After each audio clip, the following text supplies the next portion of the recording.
सादा झंडा जते खाम। घासी बाबा के महिमा महान, जेकर चिन्ह सादा झंडा जते खाम।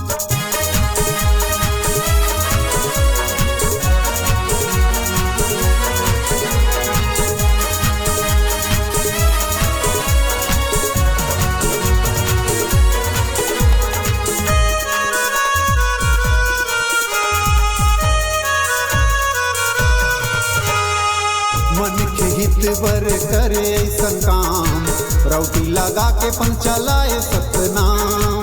छुआछूत मेटे अंधविश्वास, सबला बताए गुरु सत्य के ज्ञान।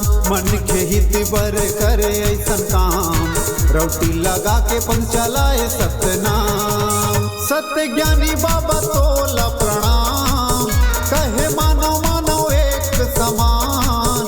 सतनाम की गूंजे जय जयकार, घासी बाबा के महिमा महान, जेकर चिन्ह सादा झंडा जते खाम। गुरु बाबा के महिमा महान, जेकर चिन्ह सादा झंडा जते खाम।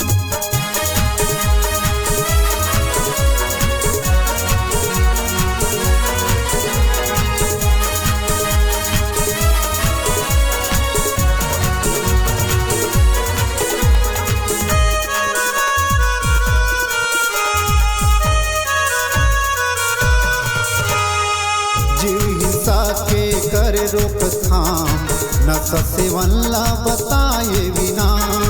सात उद्देश्य गुरु दिए नाम पान, कंठी जनेवा चौका मंगल पंथी गान। जीव हिंसा के करे रोकथाम, नशा सेवन ला बताए बिना। सत्य गुरु बाबा तोला प्रणाम, पंकज हावे तो चरण के दास। देवर बोड़ी हक सुन ले गोहार, घासी बाबा के महिमा महान, जेकर चिन्ह सादा झंडा जते खाम। गुरु बाबा के महिमा महान, जेकर चिन्ह सादा झंडा जते खाम।